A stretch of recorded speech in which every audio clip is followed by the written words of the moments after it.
Assalamualaikum warahmatullahi wabarakatuh.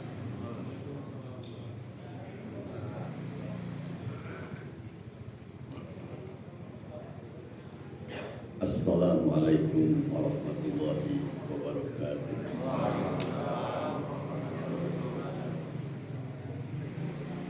Alhamdulillah alladzi allafa baina qulubina wa asbahna bi ni'mati ikhwana.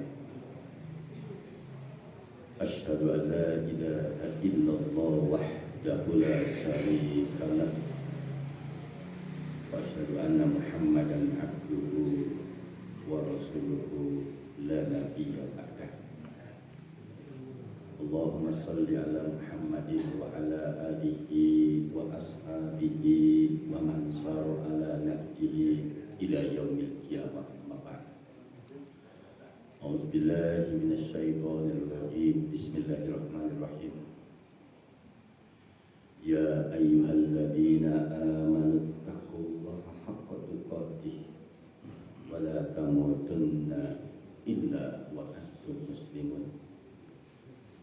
Ya ayyuhan nasu taqu rabbakum allazi khalaqakum min nafsin wahidah wa khalaqa minha zawjaha wa batha minhuma rijalan katsiran wa nisaa'a wattaqullaha allazi tasaaluna bihi wal arham innallaha kana 'alaikum raqiba.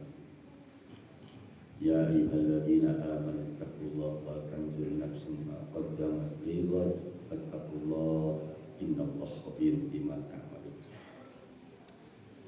Hadirin jamaah salat subuh yang dimuliakan Allah Subhanahu wa taala. Pertama-tama kita mengucapkan innalillahi wa inna ilaihi raji'un. Kita ikut bela sungkawa terhadap bencana di Cianjur. Mudah-mudahan mereka yang meninggal yang sedang dalam keadaan ibadah mencari nafkah, mereka husnul khotimah, dan mudah-mudahan yang sehat yang diselamatkan oleh Allah kembali ke jalan yang benar, termasuk kita di dalamnya. Hadirin jamaah sholat subuh yang dimuliakan Allah Subhanahu wa taala. Allah mengingatkan kepada kita.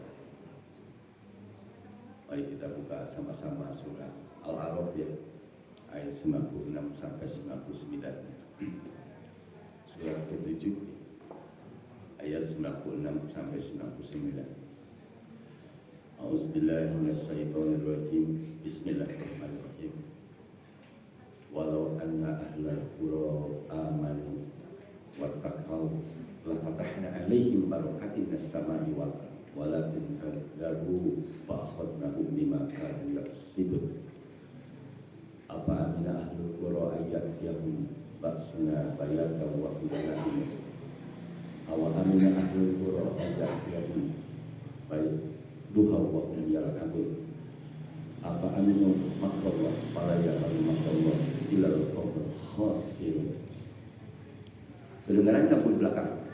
Oh nggak ke belakang, nggak kedengaran. Ke belakang nggak kedengaran.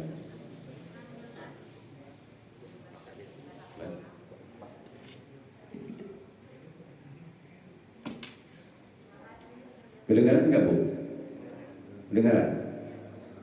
Kedengaran? Alhamdulillah.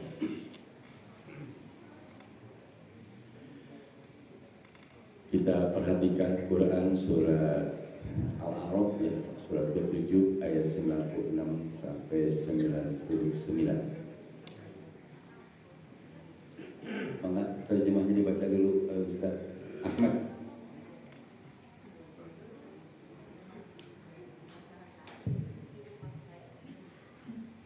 Dan sekiranya penduduk negeri beriman dan bertakwa, pasti kami akan melimpahkan kepada mereka bahkan berkah dari langit dan bumi. Tetapi ternyata mereka mendustakan ayat-ayat kami, maka kami siksa mereka sesuai dengan apa yang telah mereka kerjakan. Maka apakah penduduk negeri itu merasa aman dari siksaan kami yang datang malam hari ketika mereka sedang tidur? Atau apakah penduduk negeri itu merasa aman dari siksaan kami yang datang pada pagi hari ketika mereka sedang beribadah, bermain ibadah? Yang ke-99, atau apakah mereka merasa aman dari siksaan Allah yang tidak terduga-duga? Tidak ada yang merasa aman dari siksaan Allah selain orang-orang yang merugi. Sekarang kita lihat surat Rum ya, ayat 41. Surat Rum ya, surat 30 ayat 41. Dhaharul fasadu bil barri wal bahri bima kasabat aydin nas liyudhiqahum ba'dal ladzi 'amilu la'allahum yarji'un.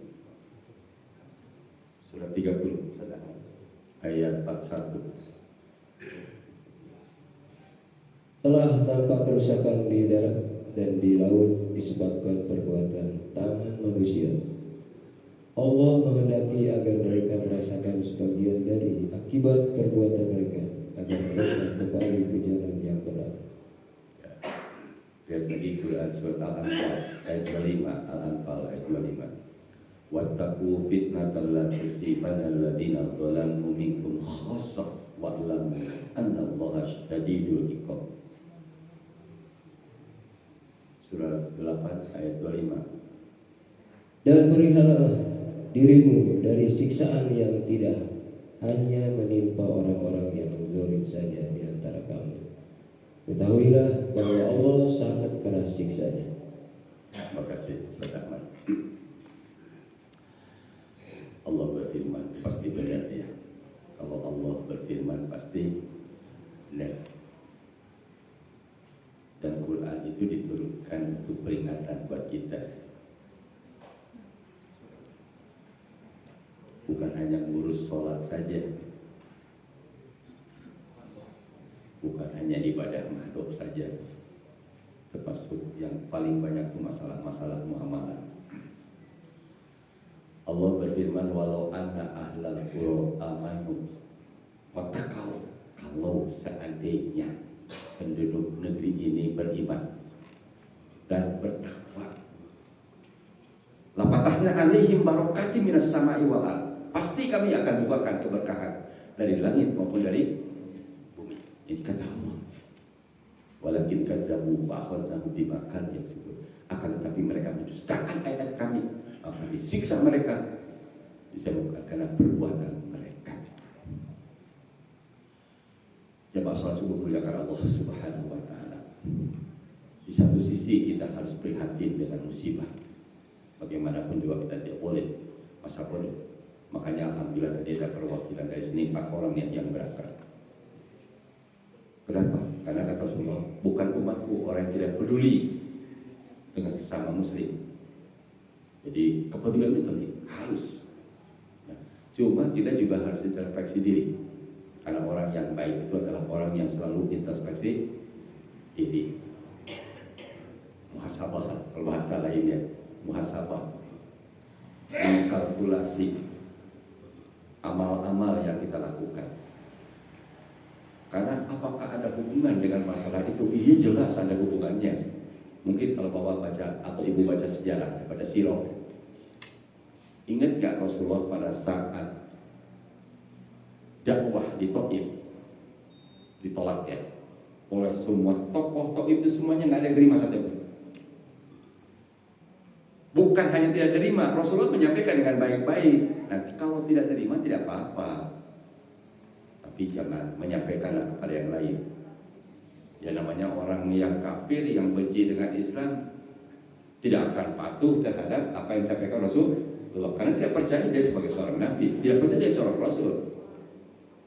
Bahkan dilemparin.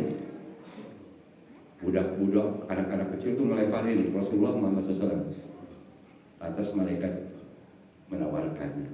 Malaikat kan menawarkan kan. Di Taif itu ada gunung apa namanya?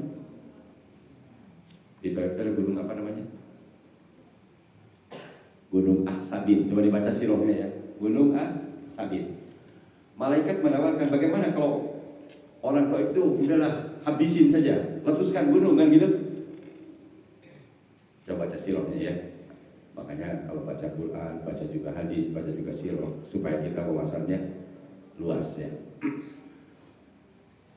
Tapi Nabi menolak. Nabi tidak begini, udah habisin aja. Enggak juga. Bahkan Nabi berdoa, Allahumma di qaumi fa innahu la ya'lamun. Allahumma di qaumi, ya Allah berikanlah hidayah kaumku. Fa innahum la ya'lamun, karena mereka tidak tahu. Kalau sekarang udah dikasih tahu belum? Yang disebut mendustakan ayat Allah itu maksudnya mendustakan Quran kalau sekarang. Kalau dulu mendustakan kitab Taurat, kitab Injil, Zabur dan seterusnya gitu kan. Setiap wahyu didustakan. Itu ayat-ayat Allah, termasuk ayat kauniyah. Ayat itu ada dua, ada ayat kauniyah, ada ayat kauliyah. Ayat kauniyah itu alam semesta. Ayat kauliyah itu adalah wahyu. Jadi mereka mendustakan ayat Allah, mereka mendustakan Rasul-Rasul, mereka mendustakan Quran. Kalau sekarang mereka mendustakan Quran, sudah gitu kan? Ijma para sahabat didustakan semua. Ijma para ulama didustakan juga.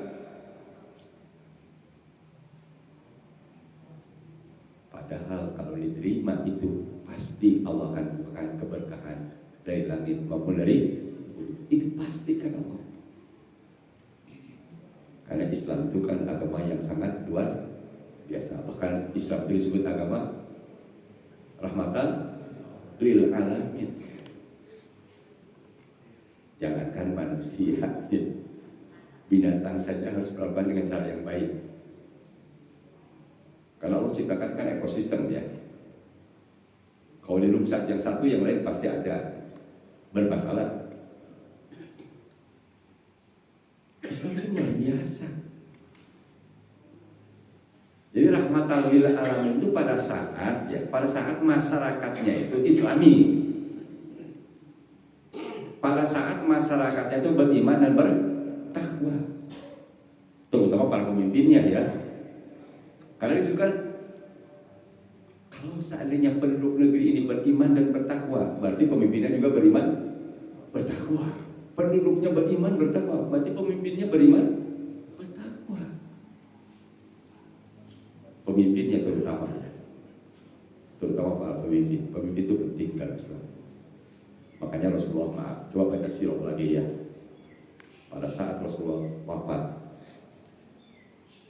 tidak semua mengurus jenazahnya Rasulullah, tidak semuanya. Padahal itu orang yang terbaik di dunia, bayangkan. Sebagian ditugaskan untuk mengurus mayat, sebagian untuk melantik pengganti Rasulullah sebagai pemimpin, bukan kenabiannya, karena kenabian sudah putus. Tapi kepemimpinan tidak boleh putus. Makanya ada yang beat terhadap Abu Bakar lambat. Kadang-kadang kalau orang yang benci dengan Islam dipermasalahkan, seolah-olah dia tidak setuju, padahal bukan tidak setuju. Dua-duanya benar, yang ngurusin masalah pemimpinan juga benar. Seperti sekarang ada teman kita, ada yang berangkat ngurusin, itu bagus itu. Sebagian ada yang belajar ngaji. Jadi kata Allah, kalau seandainya penduduk negeri ini beriman dan bertakwa, berarti pemimpinnya juga beriman dan bertakwa. Wa fatahna alaihim barakatim minas sama'i wal ardh. Pasti kami akan bukakan keberkahan dari langit dan dari bumi. Pasti. Allah bilang pasti. Kalau Allah yang bilang pasti, sudah jelas ya. Kalau Allah yang sudah menjanjikan pasti, pasti benar. Kalau saya pernah baca ya salah satu tulisan ya, seorang ulama, la umruka ma daqat biladun bi ahliha, la umruka ma daqat biladun bi ahliha, walakin akhlaqur rijal tadiku. Ini kata ulama ya. Ini bukan hadis, tapi luar biasa. La umruka ma dokot biladun di ahliha walakin akhlaqur rijal tadiku. Negara tidak pernah sesak dengan penduduknya. Negara tidak pernah sesak dengan penduduknya, tapi negara akan sesak dadanya karena akhlak masyarakatnya bejat, terutama para pemimpinnya. Itu falsafah yang luar biasa. Bukan hadis, bukan Quran, tapi tidak bertentangan dengan Quran hadis. Makanya disebutkan dalam Quran tadi, walakin kadzabu fa akhadnahum, dalam Quran itu walakin kadzabu fa akhadnahum bima kanu yaksibun. Akan tapi karena mereka mendustakan ayat kami, maka kami siksa mereka disebabkan karena perbuatan mereka. Cuma kadang-kadang kita tidak sadar, ada siksa, ada ujian, kan begitu? Ada siksa, ada ujian. Setiap orang beriman pasti diuji. Orang beriman. Kalau orang kafir bukan diuji, tapi disiksa. Beda. Orang beriman itu diuji. Sehat itu ujian. Jangan kita seolah sehat ini karena saya hebat. Karena saya hebat luar biasa. Dia tidak mengakui pemiliknya Allah. Kata Allah, kamu stroke, maaf. Kata Allah, jantung kamu tidak berfungsi. Gimana? Ada yang bisa? Kita kan hanya berikhtiar saja. Pemiliknya Allah. Makanya kalau orang yang beriman itu harus yakin bahwa kita bukan pemilik. Nah, karena pemiliknya Allah, kita harus mau diatur oleh pemilik. Jangan ngakunya terserah saya lah. Badan-badan saya, urusan-urusan saya. Kenapa Anda ikut campur urusan saya? Kan begitu kita kadang-kadang egois. Padahal kita bukan pemilik. Kalau Allah lumpuhkan kita apa? Telinga kita kata Allah, sudah kamu tuli. Kira-kira apa? Kita kan berikhtiar untuk tidak jadi orang tuli. Hati, terutama tuli hati ya. Karena kuncinya di hati. Makanya kenapa selalu kalau ayat Quran itu iman dan bertakwa, iman dan bertakwa, iman dan beramal soleh. Saya sering ulang-ulang ya. Kata-kata iman kalau dikaitkan dengan takwa, yang dimaksud adalah akidah. Sekali lagi, kalau kata-kata iman dikaitkan dengan takwa, kata-kata iman dikaitkan dengan amal soleh, yang dimaksud iman dalam ayat itu adalah akidah, salimul akidah, akidah yang lurus, akidah yang sahih, akidah yang benar. Akidah yang benar yang mana? Ya itu tadi arkanul iman. Makanya kalau ditanyakan mahwal iman, kalau lihat hadis Arba'in kan, antumina billah wa malaikatihi wa kutubihi wa rusulihi wa bil yaumil akhir wa bil qadari khairihi wasarrihi. Itu yang dimaksud iman itu. Semuanya nyangkut keyakinan dalam hati. Dari rukun iman yang pertama sampai yang terakhir adalah hubungannya dengan hati. Tidak ada yang nampak satupun. Kalau diibaratkan dalam bangunan, fondasi. Kalau diibaratkan dalam pohon, akar. Pohon yang ideal itu, pohon yang baik itu, akarnya memuncak ke bawah kokoh. Asluha thabit. Wa faruha bisama tuti ukulaha kula ini biidrom biha. Wa idribullahu amsalin nasi la'allahum yatazakkarun. Coba kita lihat Quran surat Ibrahim ya. Ayat 24-25. Surat Ibrahim itu surat ke-14 ya. Ayat 24-25. Alam taro kaifa daraballahu masalan kalimatan thayyibatan kasyajaratin thayyibatin asluha thabit wa faruha bis-sama tu'ti ukulaha kulla hinin bi'idzni rabbiha wa idribullahu amsalin nasi la'allahum yatazakkarun. Enggak sedangnya. Tidakkah kamu memperhatikan bagaimana Allah telah membuat perumpamaan kalimat yang baik seperti pohon yang baik? akarnya kuat dan cabangnya menjulang ke langit. Ya. Pohon itu menghasilkan buahnya pada setiap waktu dengan seizin Tuhannya. Dan Allah membuat perumpamaan itu untuk manusia agar mereka selalu ingat. Ya, Allah memberikan perumpamaan kalimat yang baik ya. Kalimat yang baik itu la ilaha illallah. La ilaha illallah hanya dimiliki oleh kita sebagai orang yang muslim. Selain muslim la ilaha illallah enggak? Selain muslim la ilaha illallah enggak? Enggak. Itu kalimat yang baik. Nah, kalimat yang baik itu Allah memberikan perumpamaan pohon yang baik. Pohon yang baik itu bagaimana? Akarnya kuat, kokoh, memuncak ke bawah. Kalau dalam bangunan pondasi. Jadi arkanul iman yang 6 itu pondasi. Arkanul iman yang 6 itu adalah akar. Jadi pondasi harus kuat. Kalau pondasinya memang tidak kuat, asal-asalan. Jangankan ada musibah, tidak ada musibah juga bermasalah. Makanya bagi orang beriman dalam hadis ya, orang beriman itu selalu baik. Diberikan kebaikan, dia bersyukur. Diberikan musibah, sabar. Kan gitu kan. Itu hadis itu. Tidak pernah menggerutu. Memang Allah mentakdirkan seperti itu. Gitu. Cuma kan ada penyebab. Salah satu penyebabnya dikarenakan kita banyak dosa. Dosa ini yang menjadi masalah.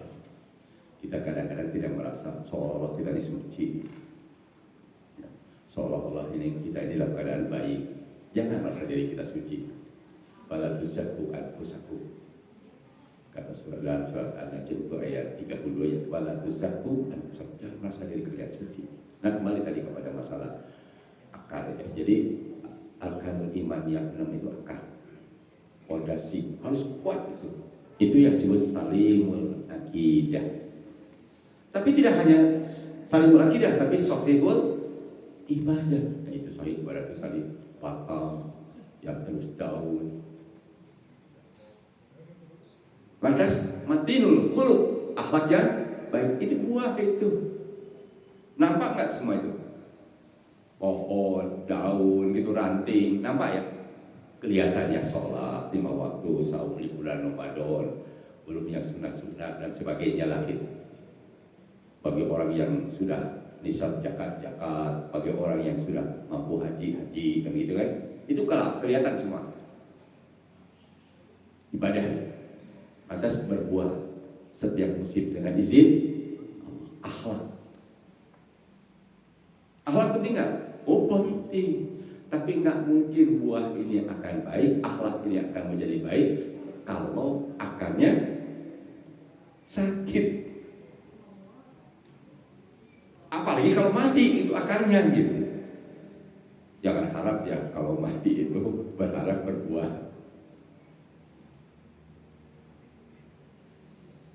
Yang akarnya bagus saja belum tentu berbuah gitu. Yang pondasinya bagus saja belum tentu dibangun ke atasnya. Tapi suka tidak suka pondasi ini mutlak. Akarnya mutlak harus sehat. Mutlak harus sehat. Makanya orang beriman itu maaf ya.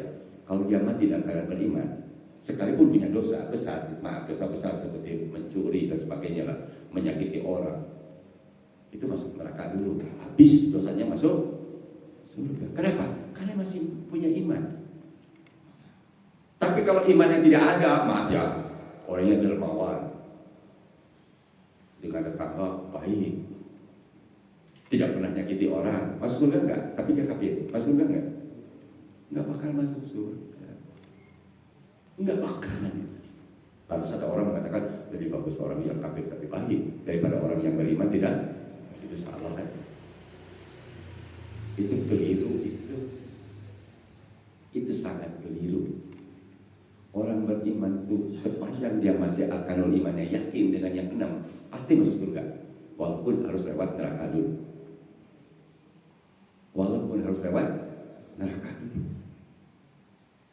Tapi kalau orang yang beriman, bertakwa gitu ya, husnul khotimah,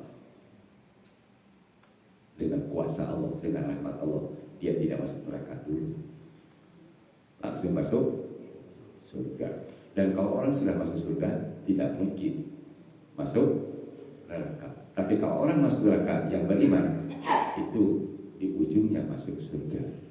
Tapi kalau orang kafir, orang munafik, kekal dalam neraka. Orang munafik itu kekal dalam neraka. Kenapa orang munafik itu kekal dalam neraka? Padahal kan yang ngakunya beriman, ngakunya muslim. Karena hatinya, akarnya yang rusak. Kalau pohon itu akarnya rusak dia. Kalau dalam bangunan itu fondasinya jelek, asal-asalan, sehingga digoyang sedikit aja hancur. Coba lihat Quran surah Al-Baqarah ayat 10 kalau nggak salah. Ayat 10. Bi qulubihim marad fazadahumullahu marad wa lahum adzabun alimun bima kanu yakdzibun. Dalam hati mereka ada penyakit, lalu Allah mengubah penyakitnya itu. Mereka mendapat azab pedih karena mereka berdusta. Fi qulubihim marad, di dalam hati mereka ada penyakit. Jadi disebut orang munafik itu, makanya nifak yang kafir itu nifak i'tiqadi. Nifak i'tiqadi. Semua sepakat, semua ulama. Nifak i'tiqadi itu kafir. Nifak terkait dengan keyakinan dalam hati itu termasuk kafir. Tapi kalau nifak dalam arti lisan gitu ya, perbuatan, contohnya begini. Saya janji dengan Ustaz Ahmad, kata Ustaz Ahmad, Ustaz Jafar, nanti jam 10 datang ya ke sini. Insya Allah saya datang. Saya ingat jam 10 itu janji sama beliau, tapi saya tidak ngasih kabar sama beliau. Berarti saya bohong nggak? Saya ingat, saya bohong nggak? Bohong. Tapi tidak jadi orang munafik kafir itu tidak. Tapi karena nifaknya nifak lisan, perbuatan. Yang disebut kafir itu nifak i'tiqadi, nifak terkait dengan keyakinan. Sebaiknya saya menyampaikan kepada beliau, begitu ingat, saya apa saya tidak bisa datang karena saya ada urusan. Nah, seharusnya orang beriman itu begitu, seharusnya. Tapi kalau tidak, berarti saya dosa, gitu. Paham nggak? Tapi tidak kafir, karena bukan nifak i'tiqadi, ya, nifak perbuatan. Makanya dalam hadis, orang beriman itu, ya, orang beriman, orang yang yakin kepada kalul iman yang 6 itu, kalaupun dia punya dosa besar, asal tidak menyekutukan Allah, jangan dikafirkan. Tapi jangan juga anggap dosa besar itu adalah diremehkan. Jangankan dosa besar, dosa kecil pun tidak boleh diremehkan. Nggak boleh. Cuma jangan mengkafirkan orang beriman melakukan dosa besar asal tidak menyekutukan Allah. Jangan saking bencinya kita, ya korupsi itu jelek nggak? Oh jelek banget, merusak orang banyak. Tapi kita bilang saking bencinya kita kafir, ya nggak boleh. Kita tidak tahu hati. Paham nggak kira-kira? Jadi ekstrim jangan gitu ya, terlalu lunak juga nggak boleh. Islam itu agama tengah-tengah yang luar biasa hebat. Nah, diteruskan dalam surat Al-A'raf tadi ayat 97, 98, 99. Apakah kalian merasa aman dari siksa Allah pada saat malam? Bab surat tuh kami siksa gitu kan? Kami siksa. Bayatan tuh layaran ya, kalau lihat tafsir Ibnu Katsir itu layaran malam. Sedang tidur kita gitu. Kok yang oleh Allah gempa? Bisa terjadi nggak? Oh bisa. Akan kata Allah, jangan kalian merasa aman pada saat duha gitu kan, pagi-pagi orang sedang bekerja, sedang bermain, sedang mencari nafkah dan sebagainya. Kok yang mati? Bisa nggak? Oh, bisa. Akan kata Allah, orang-orang yang merasa aman dari siksa Allah hanya orang-orang yang rugi. Makanya Hasan Al-Basri ya, komentar dalam tafsir Ibnu Katsir ayat 96 sampai 99 itu berkomentar beliau. Hasan Al-Basri ini seorang ulama besar, ulama beneran beliau ya. Al-mu'minu ya'malu bit ta'ati wa huwa musyfiqun wajilun khaitun wal fajiru ya'malu bil ma'asi wa huwa aminun. Betul Ustaz Ahmad, wa huwa aminun. Jadi orang mukmin itu ya, dia melakukan segala ketaatan kepada Allah Subhanahu wa taala, tapi dia merasa takut. Dia merasa takut. Sebaliknya, orang-orang fajir, orang-orang durhaka, dia melakukan maksiat tapi merasa dirinya aman. Aman itu bahasa Arab gitu. Merasa aman, makanya jangan anti Arab ya. Karena Quran itu bahasa Arab. Orang yang benci dengan Islam awalnya benci dengan Arab dulu. Hati-hati. Tidak mesti orang Arab itu Muslim ya. Tapi yang harus dibenci Arab dulu. Zilul Arab, Zilul Islam, pakai tidak besar ya. Zilul Arabi, Zilul Islam. Jika lemah Arab maka lemah Islam, nggak bisa dipisahkan. Kalau sudah dihantam bahasa Arab dulu, masih ingat Kemal Atatürk tahun 1924 begitu dilantik dia jadi pemimpin, dia bilang apa? Saya ini Muslim, tapi saya bukan orang Arab. Hebat ya? Saya Muslim, tapi saya bukan orang Arab. Mulai hari ini, azan, doa, semua diganti dengan bahasa Turki, tapi kita tetap masih Muslim. Hebat gak? Jadi yang dihantam adalah Arabnya dulu. Maka ada bahasa-bahasa yang sindiran ya. Benci dengan Arab. Kalau kita sebagai orang Muslim ke Cina pun jangan benci. Ke orang Barat pun tidak boleh benci gitu. Karena yang menciptakan adalah Allah. Bahkan kata Allah dalam surat apa itu? Surat Al-Hujurat ya, ayat 13 ya. Surat Ahmad, surat Al-Hujurat ayat 13. Surat Al-Hujurat coba ayat 13. Surat 49 ayat 13. Inna khalaqnakum min dzakari wa untha wa ja'alnakum syu'uban wa qabaila lita'arafu. Inna akramakum indallahi atqakum. Ya, surat 49 ayat 13. Ya. Wahai manusia, sungguh kami telah menciptakan kamu dari seorang laki-laki dan seorang perempuan. Kemudian kami jadikan kamu berbangsa-bangsa dan bersuku-suku agar kamu saling mengenal. Sungguh yang paling mulia di antara kamu di sisi Allah ialah orang yang paling bertakwa. Sungguh Allah Maha Mengetahui, Maha Tahu. Jadi kalau Cina yang bertakwa, ya bagus kan? Orang Amerika yang bertakwa hebat. Orang Arab yang durhaka jelek kan gitu. Tapi jangan benci Arab. Kenapa? Karena Quran bahasa Arab. Jadi Turki Utsmani itu tahun 1924 kalah dan dikuasai oleh Kemal Atatürk. Makanya kan kalau baca sejarah ya, coba dibaca lagi mungkin benar berkah tulisan-tulisan itu. Itu kuburannya Kemal Atatürk baunya luar biasa.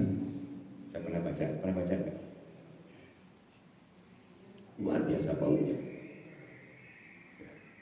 Kemal Atatürk itu adalah seorang yang ngaku Muslim, tapi nifaknya ikodi.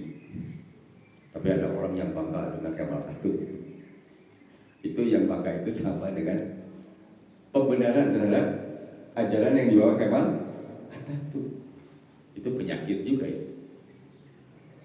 Itu Kemal Atatürk. Makanya Turki jadi sekuler luar biasa. Tapi mudah-mudahan sekarang bangkit kembali walaupun pelan-pelan. Nah kita pun harus bangkit dari keterpurukan sebagai seorang Muslim. Karena kata Allah, Innallaha la yughayyiru ma biqaumin hatta yughayyiru ma bi anfusihim. Allah tidak akan merubah nasib satu kaum kecuali kaum itu merubah nasib. Kita harus berikhtiar dengan optimal. Ikhtiar nggak pernah, ingin panennya aja, itu nggak mungkin lah. Jadi kembali tadi, mudah-mudahan kita ini beriman, bertakwa. Dan kata Allah dalam Quran juga, kalau itu maaf ya, kenapa orang kafir Quraisy tidak disiksa? Wa anta fihim, kata Quran, sepanjang Nabi Muhammad masih ada di sekitar mereka, Allah tidak menyiksa kepada mereka. Allah luar biasa. Yang kedua, pada saat kita selalu istighfar kepada Allah, Allah tidak akan menyiksa kepada kita. Makanya kita harus banyak istighfar. Quran surat apa itu? Al-Anfal ya? Ayat berapa itu? Ayat 30 berapa itu? 30 berapa? Ustaz Ahmad.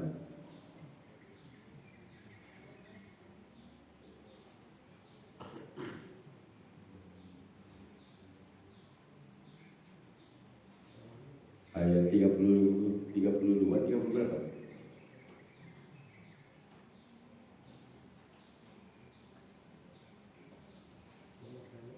Ya, betul. Ayat berapa itu? 33, betul, 33. Ya. Tetapi Allah tidak akan menghukum mereka selama kaum Muhammad berada di antara mereka, dan tidaklah pula Allah akan menghukum mereka sedang mereka masih memohon ampunan. Jadi kita sebagai orang Muslim yang kalau Rasulullah sekarang kita sudah nggak ada, beliau sudah diwafatkan oleh Allah 15 abad yang lalu. Tapi tentu kita harus banyak istighfar kepada Allah, taubatlah kepada Allah. Taubat itu jangan taubat sampel ya, taubat nasuha. Taubat nasuha itu kalau baca kitab Riyadhus Shalihin ya, kalau dengan Allah syaratnya ada 3. Kalau dengan sesama manusia ditambah 1 syaratnya.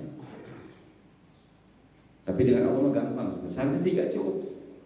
Ayyuli'an anil maksiati. Pertama harus berhenti dari perbuatan maksiat. LGBT maksiat nggak? Tapi orang merasa dosa nggak? Kalau orang nggak apa-apa lah, itu hak mereka, itu sama Anda telah membedakan. Itu Anda telah berbuat maksiat. Jangan dikira kita kalau setuju nggak apa-apa, itu hak mereka, nggak apa-apa hak mereka. Itu Anda sama dengan membenarkan ajaran setan dan membohongkan ajaran. Itu yang disebut membohongkan ayat-ayat Allah, itu diantaranya itu. Ada nikah mut'ah ya. Kan banyak juga di daerah-daerah puncak ya. Masuk Cianjur kan. Tahu nikah mut'ah, nikah kontrak. Itu hukumnya halal apa haram? Haram itu. Nikah itu perbuatan suci, bukan untuk sementara, bukan dikontrak. Yang pelecehan terhadap perempuan siapa? Bukan Islam justru. Islam tidak boleh melecehkan seorang perempuan. Justru bisa anak menjadi soleh, tidak soleh itu tergantung istri. Maaf ya, kalau anak berhasil itu ibunya yang hebat. Kalau anak gagal, ibunya yang durhaka. Coba kita lihat sejarah Nabi Adam, bukan Nabi Adam, Nabi Ibrahim. Anaknya soleh enggak? Siapa yang ngurus? Siti Hajar, itu luar biasa solehahnya. Kita lihat Nabi Nuh alaihissalam, istrinya kafir, anaknya Kanan kafir. Kita lihat Nabi Lut, istrinya durhaka, anaknya juga durhaka. Kita lihat anak angkatnya Fir'aun. Fir'aun itu orang yang jahat gak? Istrinya Fir'aun siapa namanya? Asia, soleha. Anak angkatnya Nabi. Berarti peran perempuan itu dalam Islamnya itu luar biasa. Makanya kalau anak berhasil bukan bapaknya, ibunya. Luar biasa. Tapi kalau anak gagal juga ibunya harus banyak istighfar. Makanya anak yang soleh itu lahir dari ibu yang soleha. Makanya sering saya sampaikan ya, kalau anak itu di rumah istri kita nakal, di rumah ada anak orang lain. Kalau bapaknya yang nakal, istrinya soleha, nggak ada anak orang lain di rumah. Yakin ya? Jadi peran istri itu luar biasa. Makanya ciri perempuan yang baik itu kan as-solihah, qanitat, hafizat lil ghaibi bima hafizallah. Surat apa itu saudara? An-Nisa ayat 34 ya. An-Nisa 34. Kan panjang al-rijal qawwamuna 'ala nisa bima faddalu 'ala ba'din wa bima anfaqu min amwalihim. As-solihatu qanitatun hafizatun lil ghaibi bima hafizallah. Ya, kenapa? An-Nisa 34. Laki-laki suami itu berpelindung bagi perempuan atau istri, karena Allah tak melebih sebagian laki-laki atas yang lain perempuan, dan karena mereka laki-laki telah memberikan nafkah dari hartanya, maka perempuan yang soleh adalah yang taat kepada Allah, menjaga diri ketika suami tidak ada, karena telah menjaga mereka. Perempuan-perempuan yang kamu khawatirkan akan khusus, hendaklah kamu beri nasihat kepada mereka, tinggalkanlah mereka di tempat tidur pisah saja, dan kalau perlu pukullah mereka. Tetapi jika mereka menaatimu, maka janganlah kamu mencari-cari alasan untuk menyusahkannya. Sungguh Allah Maha Tinggi, Maha Besar. Jadi perempuan yang soleha itu pertama taat beribadah kepada Allah, yang kedua menjaga diri apabila suami tidak ada. Itu luar biasa, Islam mengajarkan seperti itu. Menjaga diri apabila suami tidak ada. Ini suaminya ada aja, maaf, nggak malu-malu. Makanya maaf ya, walaupun saya udah tua nih, kata orang ustaz datang ke rumahnya ketua DKM, udah kan ketua DKM Ustaz Doni, saya datang ada keperluan dengan beliau, ternyata beliaunya nggak ada, yang ada istrinya. Saya sebagai yang beriman pada Allah, saya tidak usah masuk ke rumah kecuali ada mahramnya. Itu lebih pada tindakan preventif ya. Saya ini aja baik, enggak. Saya ini ustaz, tahu enggak? Gitu. Bukan itu. Ya. Kalau saya ngobrol berdua, kira-kira dengan istri Doni, tiba-tiba Doni datang, kira-kira apa yang terjadi? Sebagai manusia, cemburu nggak dia?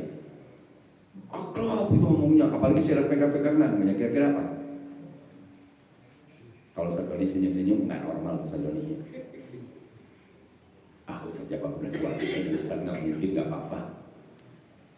Itu Islam itu lebih kepada tindakan preventif, lebih kepada, bahkan dalam Islam itu maaf ya, anak kalau umur 10 tahun, anak kita nih, adik kakak 10 tahun, jenis kelaminnya berbeda, tempat tidurnya harus bisa. Bayangkan hebat ya, Islam mengatur seperti itu. Nggak ada dalam agama lain rinci seperti itu, luar biasa. Makanya di Amerika itu kan ada orang bicara masalah waris, mereka sampai berjilid-jilid ya bicara masalah waris karena buatan manusia. Begitu Allah begitu dibacakan tentang fikih mawaris, hanya beberapa ayat saja gitu, surat An-Nisa ayat 7 sampai ayat 11 saja, 12. Akhirnya mereka masuk Islam. Luar biasa. Kalau itu buatan Muhammad nggak mungkin, kalau bukan wahyu kan gitu. Kita aja bikin buku yang luar biasa tebalnya gitu, hanya bicara masalah waris gitu kan. Tapi kok Nabi Muhammad itu hanya ayat 7 sampai ayat 11, tambah lagi suatu yang lain sedikit, satu ayat itu cukup rinci, jelas gitu. Wah, ini berarti wahyu. Makanya sekarang maaf, di barat, di Eropa banyak orang masuk Islam. Bahkan gereja banyak dijual, sudah kosong. Di kita ini negara berkembang ini, negara yang miskin akidah gitu kan, miskin akhlak, miskin harta, jadi sasaran. Makanya kita kayakanlah iman kita, akidah kita, kayakanlah ibadah kita, kayakanlah akhlak kita yang baik. Insya Allah kita tidak akan terjebak dengan hal-hal yang seperti itu. Jadi kembali tadi, jadi kerusakan di muka bumi itu bukan karena seolah-olah Allah ini telah, justru karena kita sendiri. Bahkan kata Allah dalam surat Al-Baqarah yang sering kita baca itu ya, surat yang Al-Baqarah ayat 11 itu, ayat 11 ya, wala tufsidu fil ardi qalu innama nahnu muslihun. Ya kan gitu. Wala tufsidu fil ardi qalu innama nahnu muslihun. Coba Ustaz Ahmad.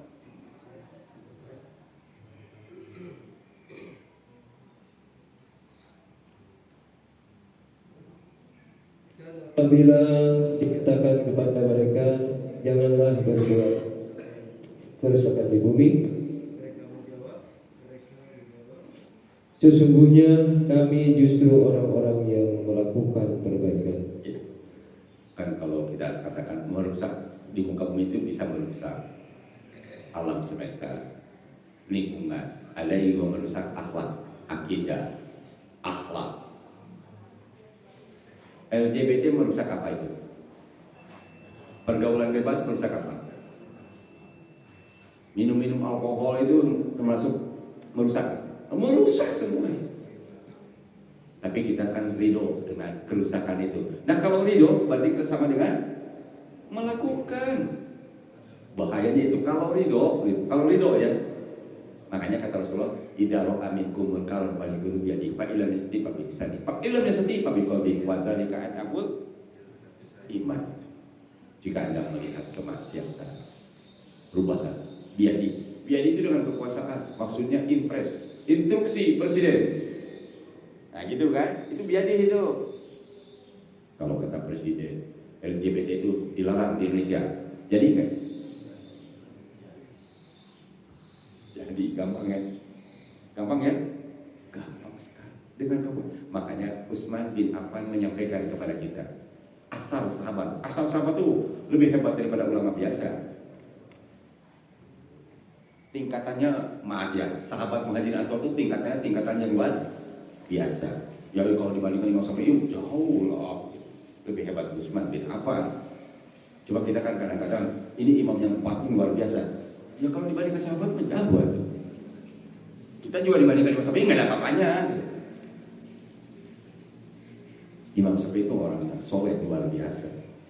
Utsman beliau mengatakan, Inna Allah la yaz'u bisultan ma la yaz'u bil Quran. Sesungguhnya Allah mencegah dengan kekuasaan yang tidak bisa dicegah dengan Quran. Kata Quran, LGBT haram, zina haram, minuman beralkohol bisa nggak dicegah dengan Quran?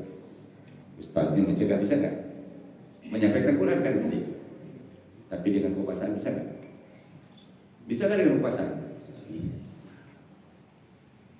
Makanya janganlah kita ini, maaf ya, kekuasaan itu kotor. Ya mereka kotor betul. Politik itu kotor. Ya mereka lah kotor, kan gitu. Kalau Islam itu harus bersih. Makanya kalau Islam berkuasa itu rahmatan lil alamin. Orang kafir pun harus diperlakukan baik. Orang ke gereja biarkan, hak mereka. Orang ke kuil-kuil itu hak mereka, tidak boleh dilarang. Pemimpin tidak boleh dilarang, itu harus adil dia. Makanya benar ya, para pendiri negara itu luar biasa. Kalau kita lihat UUD 45-nya, saya sering ulang-ulang pasal 29 itu ya, ayat 1 dan ayat 2. Bahwa negara berdasarkan ketuhanan yang maha esa. Ayat 2-nya menjalankan agama sesuai dengan keyakinan dan kepercayaan. Itu luar biasa. Itu piagam Madinah itu sebetulnya. Coba kita lihat sila. Dari sila yang pertama sampai sila yang kelima, kita sudah melanggar belum sekarang? Sudah kan? Sila yang keempat dilanggar juga kan? Sila yang keempat dilanggar nggak? Ustaz Ahmad? pemilihan presiden langsung itu sudah pelanggaran sebetulnya. Sila keempat itu kan kerakyatan yang dipimpin oleh hikmah kebijaksanaan dalam itu MPR itu harusnya, sehingga masalah tidak dibenturkan gitu kan. Sekarang kan dibenturkan. Itu para pendiri negara itu sudah jauh ke depan melihatnya. Visioner mereka itu luar biasa. Makanya mudah-mudahan kita bisa kembali ke UUD 45. Pancasila yang tanggal 18 Agustus yang disepakati oleh semua tokoh bangsa pada saat itu. Kalau itu dilakukan dengan baik, insya Allah negara ini akan jadi baik. Saya kira berhubung waktu ya. Masih ada? Hah? Baru mulai lagi? 15 menit lagi. Oh, 15 menit. Maka tanya jawab aja lah, silakan maka. Silakan. Yang bisa dijawab, yang tidak bisa Ustaz Ahmad aja lah. Ya, maka. Enggak.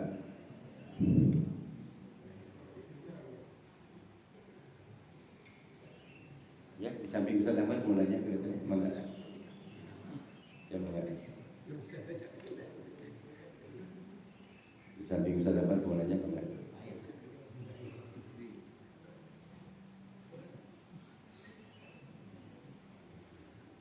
Ya, enggak.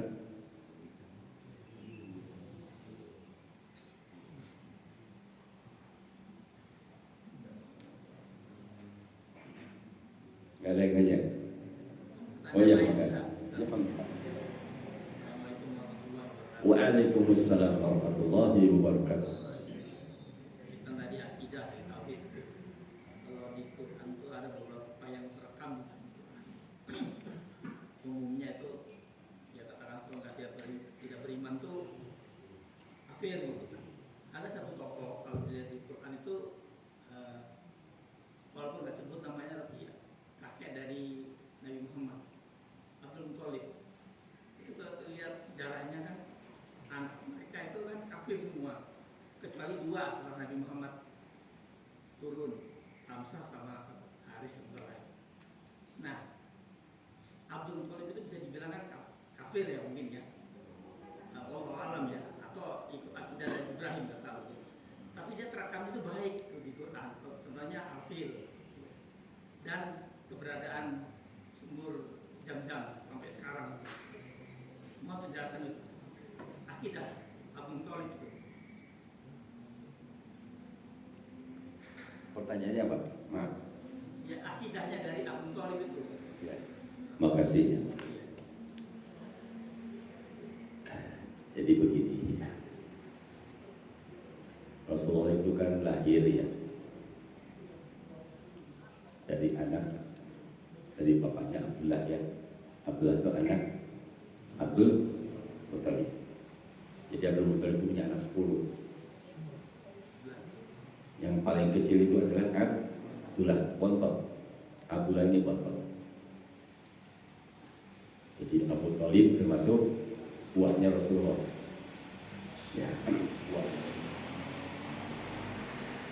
Kembali tadi kepada pertanyaannya. Jadi pada masa itu disebut masa transisi atau disebut patroh. Masa transisi disebut masa patroh. Jadi kalau masa patroh itu siapapun yang mengikuti agama Millah Ibrahim, Ismail gitu kan, Musa, Isa itu adalah benar karena mereka Muslim. Pertanyaannya, Abu Thalib itu kan buahnya ya, orangnya baik ya. Abdul Muthalib juga baik, dua-duanya baik ya? Baik, dua-duanya baik. Abdul Muthalib, Abu Thalib juga baik. Apakah dia Muslim? Kalau Abdul Muthalib Muslim kan? Kita lihat Quran surah At-Taubah ya, ayat 113. At-Taubah 113. At-Taubah 113 ya. Ya, Ustaz Dauli lah, Ketua DKM baca dulu ayat. At-Taubah 113. Ya. Tidak pantas bagi Nabi dan orang-orang beriman memohon ampunan kepada Allah bagi orang-orang musyrik, sekalipun orang-orang itu kaum kerabatnya, setelah jelas bagi mereka bahwa orang-orang musyrik itu penghuni neraka jahanam. Ya, kalau baca tafsir Ibnu Katsir ya, itu salah satu di antaranya Rasulullah mendoakan Abu Thalib. Padahal Abu Thalib itu kalau lihat lahiriahnya, jasanya luar biasa enggak? Pantasnya masuk surga enggak? Pantasnya masuk surga. Tapi di ujung hayatnya, pada saat Rasulullah talqinkan, karena talqin itu penting pada saat orang mau sakatul maut, lakinu mautakum la ilaha, ternyata ditolak oleh Abu Thalib. Datanglah Abu Jahal CS itu kan, begitu Abu Jahal CS bicara agamanya, Abu Thalib membenarkan, lantas dia meninggal dunia. Maka turunlah ayat tadi. Nah, kaitannya dengan Abdul Muthalib sekarang kakeknya kan. Wallahu a'lam, saya tidak bisa jawab. Abdul Muthalibnya ya, Abdul Muthalib. Saya nggak bisa jawab. Tapi kalau Abu Thalib tadi ada kaitan dengan surat At-Taubah 113. Kalau Abdul Muthalib kan kakeknya. Wallahu a'lam, dia Muslim atau bukan? Ya, kalau tidak disebutkan, saya tidak berani mengatakan Muslim atau kafir kan. Kan tidak setiap yang baik itu pasti Muslim. Ya, tidak setiap yang tadi baik itu ramah, ya, melakukan kebaikan-kebaikan. Makanya kan Lata, Uzza, Manat itu kan tadinya dari orang-orang yang berjasa. Yakin nggak? Kata-kata Lata, Manat, Uzza itu adalah kaitan dengan pelayanan haji. Jadi haji itu di zaman kafir Quraisy juga ada. Orang kafir Quraisy juga hajian. Tapi mereka menyebutkan Allah. Jadi akidah mereka rusak ya. Akidah orang Quraisy itu rusak. Ya. Maka datanglah Nabi Muhammad SAW meluruskan. Kayak zaman Nabi Ibrahim ya. Zaman Nabi Ibrahim juga sudah rusak masyarakatnya. Lantas datang Nabi Ibrahim mengingatkan. Makanya para nabi itu mengingatkan. Ya. Jadi kembali tadi akidah yang lurus kalau sekarang ini ya, akidah yang lurus itu maaf ya. Kita mengakui Allah sebagai Rabb, meyakini Allah sebagai Rabb, Rabba ya Rabbu Rabban, Khaliqan, Raziqan, Malikan. Satu-satunya Allah lah yang menciptakan, yang memberi rezeki, dan yang memiliki. Yang kedua, uluhiyah, dari kata aliha yalahu ilahan, artinya ma'budan. Satu-satunya kita menyembah hanya kepada Allah, tidak boleh kepada selain Allah. Dan orang musyrik itu kalau menyembah Allah harus menggunakan perantara. Kita lihat Quran surah Az-Zumar ayat 3. Surat Ahmad surah 39 ayat 3. Ala lillahi dinul khalis walladzina takhadhu min dunihi awliya ma na'buduhum illa liyuqarribuna ila Allahi zulfa. Yang mana?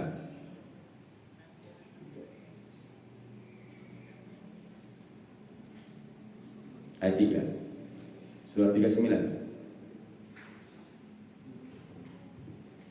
Ingatlah, hanya milik Allah agama yang murni dari syirik, dan orang-orang yang mengambil pelindung selain Dia berkata, kami tidak menyembah mereka melainkan berharap agar mereka mendekatkan kami kepada Allah dengan sedekat-dekatnya. Jadi dia katakan musyrik itu syirik besar. Ini syirik besar ya. Yang dikatakan syirik besar itu bukan tidak menyembah kepada Allah, bukan tidak menyembah kepada Allah, menyembah kepada Allah tapi menggunakan peran.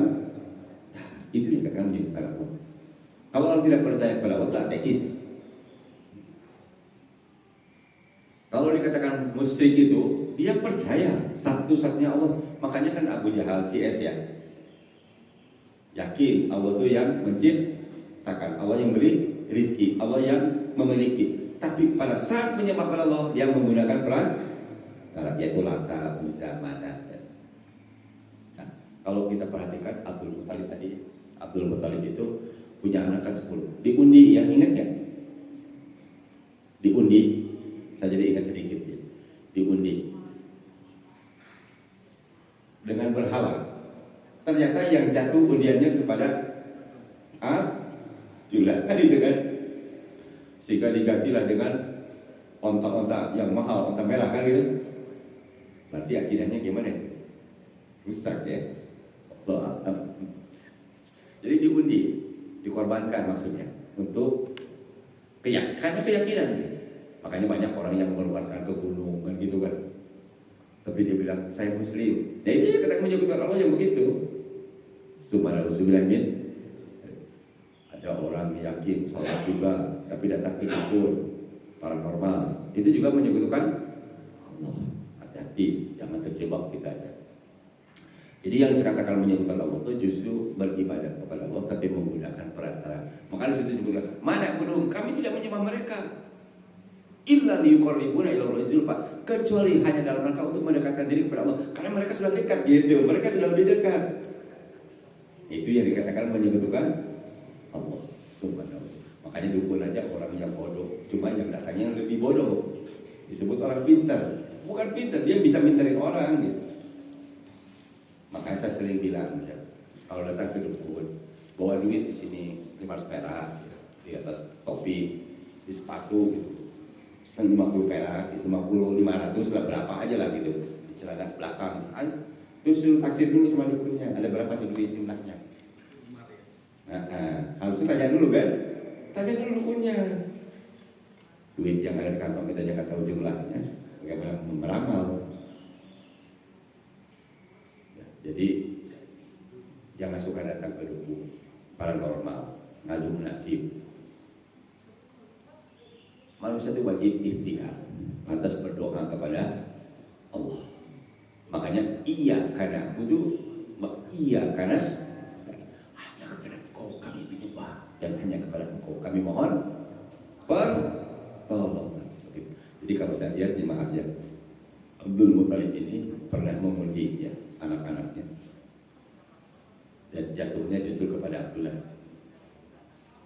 Kalau dikaitkan dengan turunnya surat Al-Fil gimana Ustaz?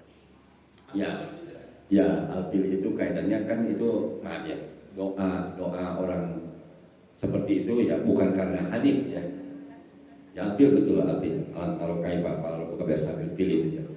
Pasukan gajah itu pasukan dari Abraha ya, yang dipimpin oleh Abraha. Pasukan bergajah itu dimusnahkan ya, karena kaitannya dengan Nabi Muhammadnya, kelahiran Nabi Muhammadnya. Jadi kelahiran Nabi Muhammad itu istimewa, luar biasa. Itu maksudnya bukan karena Abdul Muthalibnya, tapi karena kelahiran Nabi Muhammad. Contohnya lagi kelahiran Nabi Muhammadnya. Itu Halimah Sa'diyah itu mencari-cari yang untuk disusuin gitu ya, untuk disusuin. Dia orang miskin. Nah, itu tidak tertarik sebetulnya dengan Nabi Muhammad, tapi karena nggak ada lagi diambil. Yang tadinya rumput-rumput kering gitu ya, kambing-kambing juga pada kurus. Begitu membawa Nabi Muhammad ke rumahnya, itu tiba-tiba rumput-rumput jadi hijau. Baca sirah ya. Jadi karena kelahiran Nabi Muhammad, bukan karena Abdul Muthalibnya. Ya. Betul, tapi bukan maaf ya.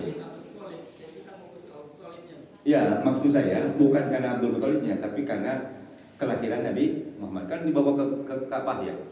Bayinya kan dibawa ke Ka'bah oleh Abdul Muthalib. Tapi bukan karena Nabi Abdul Muthalib yang muslim yang baik, bukan. Ya, karena Abdul Muthalib juga pernah mengundi tadi Abdullah, ya. Jadi Abdullah itu pernah diundi, ya. Bahkan diganti dengan unta merah kan, unta yang mahal itu. Ya. Artinya dia masih kepercayaan sebenarnya. Jadi begini, kalau bicara masalah itu Abu Jahal sama ya, pada saat perang Badar, Abu Jahal itu sampai megang Ka'bah. Ya Allah, menangkan aku atau Muhammad? Menangkan aku atau Muhammad? Masih percaya dengan Allah, masih percaya menangkan aku atau Muhammad gitu. Abu Jahal juga begitu ya. Kenapa dikatakan musyrik? Tadi pada saat menyembah Allah menggunakan perang, Jadi kaitan dengan mukjizatnya, bukan mukjizatnya karena belum jadi nabi, tapi salah satu keistimewaannya kelahiran Rasulullah itu rumput-rumput yang tadi termasuk tadi apa orang ingin menghancurkan Ka'bah gitu kan, tertahan, ya bahkan habis itu ya apa namanya diluluh lantakkan oleh burung gitu, burung ababil ya, luar biasa. Jadi itu kekuasaan Allah. Jadi memang terkait bukan dengan Abdul Muthalibnya ya. Dan memang orang-orang kafir Quraisy itu kalau masalah kebaikannya banyak yang baik dermawan dan banyak yang percaya dengan Allah yang Maha Esa. Cuma dalam ibadahnya menggunakan perang cara itu aja. Ya. Saya Allah ya. Mudah-mudahan ya kalau kita berharap sih mudah-mudahan beliau muslim gitu ya. Jadi tapi kan tadi kalau lihat itu kepercayaan orang kafir Quraisy, maka Rasulullah tidak pernah mendoakan setelah meninggal. Kan dilarang tadi mendoakan orang tua yang kafir, kakek yang kafir dia boleh doakan. Tapi kalau masih hidup doakan. Kalau masih hidup itu doakan, ya Allah semoga mereka dapat hidayah. Tapi begitu mati tidak boleh. Kecuali masih muslim. Saya kira mungkin itu yang mudah-mudahan ya. Jika salah mungkin karena kebodohan saya. Ya mudah-mudahan ini bermanfaat. Wabillahi taufiq wal hidayah. Wassalamualaikum warahmatullahi wabarakatuh.